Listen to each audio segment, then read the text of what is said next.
Well, one of the fundamental principles of Canadian democracy is, as you know, one person, one vote. Makes sense, doesn't it? And for areas of Canada that have rapid population growth, well, the numbers have gotten quite skewed. The government now is bringing in a bill which they say will restore democratic fairness. Sounds good. Ontario gets more seats, Alberta, British Columbia. On the surface, it looks fine. But when you drill down, you find out that there's a formula that actually will make only one province disenfranchised, and that is Ontario. Because as the population grows by 100,000 people in Alberta or BC, they get an extra MP, and it takes 200,000 people in Ontario to get one MP. How did this possibly happen? What are we as Ontario MPs going to do about it? Well, I've got one of my colleagues here, Ken Boshcoff, the Member of Parliament for Thunder Bay, Rainy River. I know this impacts rural and regional voters perhaps even more, but on this general principle, this bill, it's called C-22, by the way.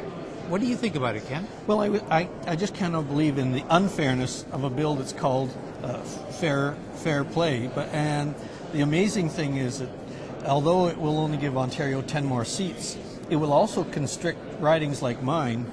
Well, constrict is the wrong word. It'll blend 3 ridings into one so that my riding will become as large as France. It'll go from Lake Superior to Hudson Bay along the Manitoba border. So think of that kind of territory to try and fit this formula. So regional representation in Ontario takes a big hit. Now, why is this happening in your riding? Have they already, maybe this is my ignorance here, but have we already talking about riding boundaries changing? That is planned for 2012. So these things are actually in sync. This change, which will really affect representation to a huge extent in Ontario, and will not penalize other provinces such as Saskatchewan, Manitoba, or eastward from Ontario. So we don't mind British Columbia and Alberta getting more seats. I don't think anybody has any problem with that, nor should we agree that Ontario should get more seats. But Premier McGuinty is absolutely correct. It should be representation by population if you're going to do it at all. Now, as you may know, Premier McGuinty did write to the government, to the Minister of Democratic Reform, Peter Van Loan. Hey, you know what? He's also from Ontario, but he's a government guy. He supports this. And Van Loan responded and called McGuinty the small man of Confederation. It was almost like a giant insult. I don't know why he did that, but I mean, do you have any sense of why the government is doing this? I know some people in the West think, you know what, Ontario's already got enough. Do you think that's the attitude?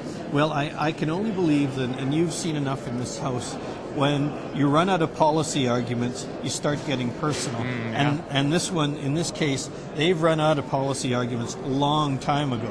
I mean, there's no way you can justify this. It's very arbitrary. It's saying let's look at BC and Alberta, and again, we have no problem with more seats for them.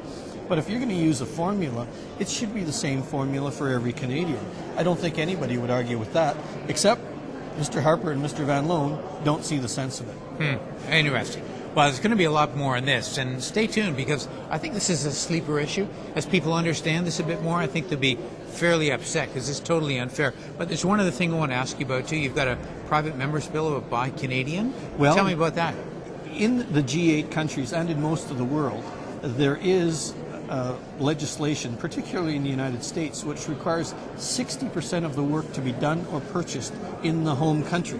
Canada is the only G8 country that does not have anything whatsoever, and one of the very few countries in the world that has no rules whatsoever. So my bill would simply level the playing field for public transportation, and I wanted to start with something that we could all agree on, not only if you live in the GTA or any metropolitan area in the country, but if we could actually say that this work should be done in Ontario, in Canada, and then when the federal government is supporting communities through infrastructure funds, allocating a requirement that this work be done in Canada, or at least some component of it, it would certainly mean for firms in Ontario in particular, in public transportation, and in Canada in general, that we would support not only new technology, but give our young engineers work to in the very highest skill levels.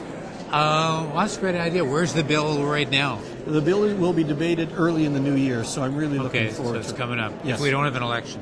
If we don't. Who knows? All right, Ken Boshcoff, thanks for being with us. Great. Thanks for watching MPtv.